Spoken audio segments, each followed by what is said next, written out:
વડોદરામાં કુદરતી મૃત્યુની આશંકા હેઠળ દફનાવાયેલા યુવકની હત્યાનો થયો પર્દાફાશ। ડીસીપી ઝોન 2 દ્વારા સમગ્ર મામલાની માહિતી અપાઈ।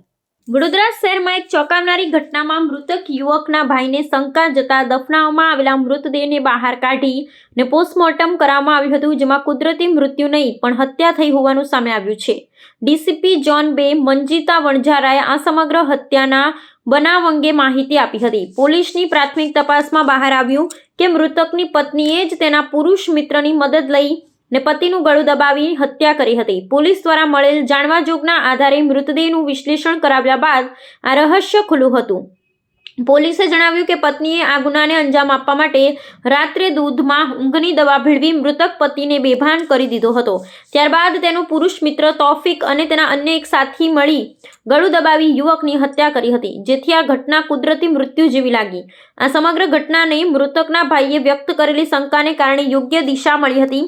પોલીસે આ ગંભીર હત્યાના બનાવમાં સામેલ મહિલા આરોપીની ધરપકડ કરી લીધી છે અને તેની પૂછપરછ હાથ ધરી છે। જો કે આ ગુનામાં સંડોવાયેલા મહિલાના પુરુષ મિત્ર તૌફિક અને તેના અન્ય એક મિત્રની ધરપકડ કરવાની કાર્યવાહી હજી બાકી છે।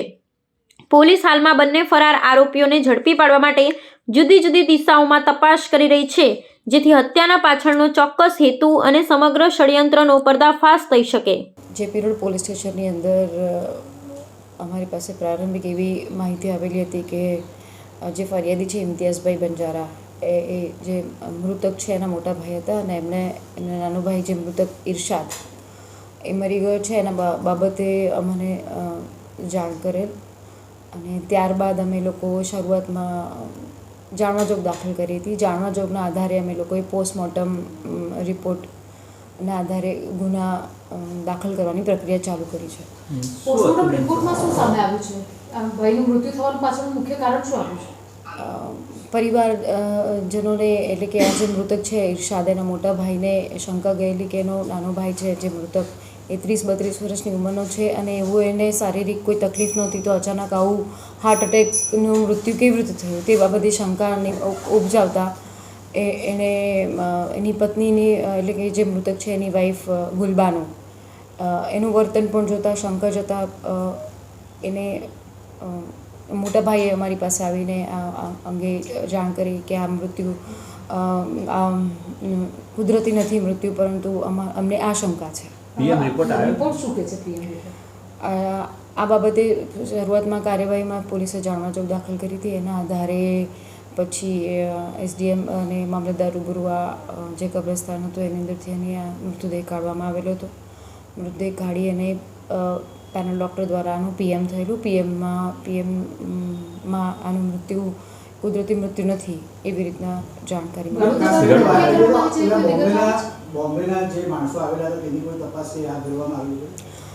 હા, આ મૃત્યુ કેવી રીતે થયું છે એના શું કારણો છે પ્રારંભિક પીએમની રિપોર્ટ આવેલો છે। અમે ડિટેલ તપાસ કરી છે કે આગળ આ મૃત્યુ થવાનું મુખ્ય કારણ શું છે અને કેવી રીતે મારવામાં આવેલું અને આમાં આ મોત કોણે નિપજાવી છે, એની વાઈફ છે એની સાથે કોણ મળતિયા છે એની એ શંકા અત્યારે હાલ વ્યક્ત થઈ રહી છે। આધારે પોલીસ આગળ તપાસ કરી રહી છે। મૃતકની પત્નીની અત્યારે પ્રારંભિક પૂછપરછની અંદર એને કબૂલ્યું છે ખરું કે હા, એની પ્રારંભિક પૂછપરછમાં એ કહી રહી છે કે એને એના પ્રેમી સાથે મળીને એના પતિની હત્યા કરી એવાનો પ્રયત્ન કર્યો છે। હા, એ આગળ તપાસમાં અમે લોકો તપાસ કરી રહ્યા છે કે એને મૃત્યુ નિપજાવવા માટે એણે કયા કયા સ્ટેપ કરેલા છે, કેવી રીતે એને માર્યું છે, ગળે ફાંસો આપ્યો હતો કે અત્યારે કોઈ દવા આપી છે કે એ તપાસનો વિષય છે। અત્યારે કેટલા આરોપીઓને આપણે અટક કરી છે ધરપકડ? અત્યારે હાલ જે એની પત્ની છે ગુલબાનો એને અમે લોકોએ એની અટક કરવાની કાર્યવાહી ચાલુ કરી છે। સૌથી પહેલાં તો અમારી પાસે જાણવા જોગાયેલી હતી કે અમારો જે ભાઈ છે એ કુદરતી મૃત્યુ નથી થયું, અમને આશંકા છે। એના આધારે મેં જાણવા જોગની તપાસ ચાલુ કરેલી છે। મુંબઈની આ જે છોકરી છે ક્યાં રહેતી હતી? આ બેન મુંબઈના નથી,